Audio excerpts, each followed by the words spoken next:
సోదరులకి నమస్కారం అండి. రైతులు మిరప పంట నవంబర్ డిసెంబర్ దశలో కింది భాగంలో కొన్ని మిరపకాయలు అనేవి కాయటం జరుగుతుంది. అలా కొన్ని కాయలు కాసిన తర్వాత గ్రోతింగ్ అనేది స్టాప్ అయిపోతుంది. గ్రోతింగ్ ఆగిపోయినప్పుడు రైతు గ్రోతింగ్ కోసం అని చెప్పి కొన్ని రకాల బయోపెస్టిసైడ్స్ అనేవి స్ప్రే చేస్తుంటాడు. అలా బయోపెస్టిసైడ్స్ రోజు మార్చి రోజు అలా 15 రోజుల వ్యవధిలో ఈ బయోపెస్టిసైడ్స్ అనేది స్ప్రే చేసినప్పుడు మనకి కొంత ఇగురు అనేది రావటం జరుగుతుంది. ఆ గ్రోతింగ్ అనేది వచ్చినప్పుడు మనం మొక్కని పరిశీలించినట్టయితే కొసలు ఎర్రగా మాడిపోయి గోల్డ్ కలర్లో కనిపిస్తుంటాయి. మనం దగ్గరికి వెళ్ళి ఆ మొక్క ఆకు వెనక భాగాన్ని తిప్పి చూసి జాగ్రత్తగా గమనించినట్లయితే ఆకు వెనక భాగంలో yellow mites, red mites, white play అనేది విపరీతంగా ఉంటుంది. ఈ మైట్స్ ఉన్నాయా లేవా అని మనం చెక్ చేసుకోవడానికి చాలా ఈజీగా మనకి కంటికి కనపడినటువంటి మైట్స్ ఉంటాయి. కాబట్టి మన ఫోన్ డిస్ప్లే మీద ఒక చిన్న మండ ఇరిచి దాన్ని డిస్ప్లే మీద కొట్టి మనం లైట్ ఆన్ చేసి చూసినా కూడా మనకి మైట్స్ అనేవి క్లియర్గా కనిపిస్తాయి. మనకి డేలో అయితేనేమో లైట్ బంద్ చేసి చూడొచ్చు, నైట్లో అయితేనేమో లైట్ ఆన్ చేసి చూసినట్లయితే మనకి ఎంత సన్న మైట్స్ కూడా మనకి మన సెల్ ఫోన్ డిస్ప్లే మీద ఈజీగా కనిపిస్తాయి. ఈ మైట్స్ అనేవి విపరీతంగా రావడానికి కారణం ఏమిటంటే మనం ఈ నవంబర్, డిసెంబర్, జనవరి ఈ నెలలో మైట్స్ అనే ఎఫెక్ట్ అనేది ఎక్కువగా ఉంటుంది. కాబట్టి రైతులు గ్రోతింగ్ మీద ఫోకస్ చేయకుండా మైట్స్ను కంట్రోల్ చేసే వాటి మీద ఫోకస్ చేయాల్సి ఉంటుంది.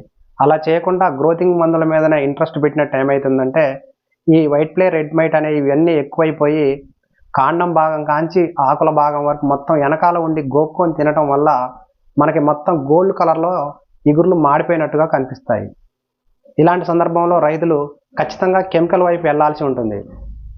అలా కెమికల్ వైపు వెళ్ళినట్టయితే మనకి ఈ సంవత్సరం 2025 ఆగస్టు 28వ తారీఖు రోజు బేయర్ క్రాప్ సైన్స్ వాళ్ళు ఒక మందుని ఇంట్రడ్యూస్ చేశారు. దాని పేరే క్యామ్లెస్ అనే మందుని ఇంట్రడ్యూస్ చేశారు. ఈ క్యామ్లెస్ అనేది ఒక ఎకరానికి 150 ml చొప్పున స్ప్రే చేయవలసి ఉంటుంది. దీంట్లో మనం టెక్నికల్స్ని గమనించినట్టయితే టెట్రానిలిప్రోల్ అనే మందు 10.81%, అదేవిధంగా స్పైరో టెట్రామాట్ అనే మందు 21.62% ఉంటుంది.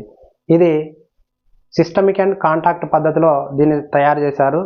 ఈ chemical brand spectrum weight and weight systemic and contact ఈ పద్ధతిలో దీన్ని వీళ్ళు ప్యాకింగ్ చేయడం జరిగింది.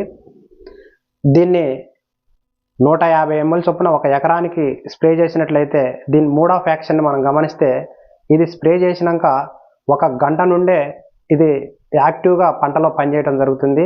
ఇది మొక్క చిగురు ఆకుల్లోకి చొచ్చుకొని పోయి ఆకుల వెనక భాగంలో ఉన్న రెడ్ మైట్స్ని కానీ, ఎల్లో మైట్స్ని కానీ, వైట్ ప్లేని కానీ సమర్థవంతంగా నివారించగలుగుతుంది. అదేవిధంగా ఆకులని గోక్కొని తినే నల్లి కానీ, ఆకులని కొరుక్కొని తినే పురుగులను కానీ ఇది సమర్థవంతంగా నివారించగలుగుతుంది. దీని ప్యాకింగ్ విధానాన్ని మనం గమనించి చూసినట్లయితే మనకి మార్కెట్లో బేయర్ కంపెనీలో మనకి ఇంతకుముందు వయాగో, మొమెంటో ఓడి ఈ 2 మందులు ఉండేవి.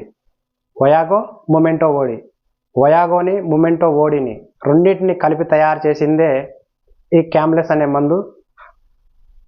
వయాగాలో ఉన్న టెక్నికల్, మొమెంటో ఓడిలో ఉన్న టెక్నికల్ ఈ రెండింటిని తీసుకొచ్చి దీన్ని brand spectrum systemic and contact weight and weight పద్ధతిలో దీన్ని తయారు చేసి వీళ్ళు ప్యాకింగ్ చేశారు. ఇది ఒక ఎకరానికి 150 ml చొప్పున తీసుకున్నట్లయితే మనకి సరిపోతుంది.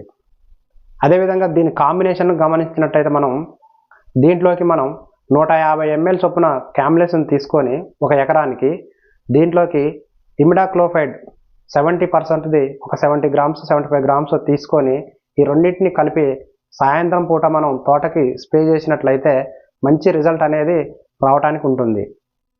కాబట్టి రైతులు తోటలు ఇగుర్లు అనేవి గోల్డ్ కలర్లోకి మారిపోయి కనిపించినప్పుడు బయోపెస్టిసైడ్స్ అనేవి పూర్తిగా కొట్టడం ఆపేసి కెమికల్ వైపు వెళ్ళండి. Red mites, yellow mites, white fly ఏ మోతాదులో ఉందో మీరు గమనించండి. గమనించి చూసుకొని కెమికల్ వైపు వెళ్ళినట్టయితే వీటిని సమర్థవంతంగా నివారించవచ్చు. ఇది వదిలేసి ఎంతసేపు బయోపెస్టిసైడ్స్ కొడితే గ్రోతింగ్ కోసం అని ఈ మైట్స్ అనేవి కంట్రోల్ కావు. అదేవిధంగా ఈ మైట్స్ అనేవి లేత చిగురాకుల్ని బెల్లంలాగా నాకి పడేస్తుంటాయి. దానివల్ల మనకు తోట చిగురాకులు మొత్తం ఎర్రగా కనిపిస్తుంటాయి. ఆ అవకాశం లేకుండా రైతులు ముందే జాగ్రత్తగా ఈ వైట్ ప్లేని, రెడ్ మైట్స్ని, ఎల్లో మైట్స్ని నివారించినట్లయితే మంచి ఫలితం అనేది రావడానికి అవకాశం ఉందండి. ఇది ఫ్రెండ్స్ ఈరోజు వీడియో. ఈ వీడియో మీకు నచ్చినట్లయితే లైక్ చేయండి, షేర్ చేయండి, అలాగే మన ఛానల్ని తప్పకుండా సబ్స్క్రైబ్ చేసుకోండి. Thank you.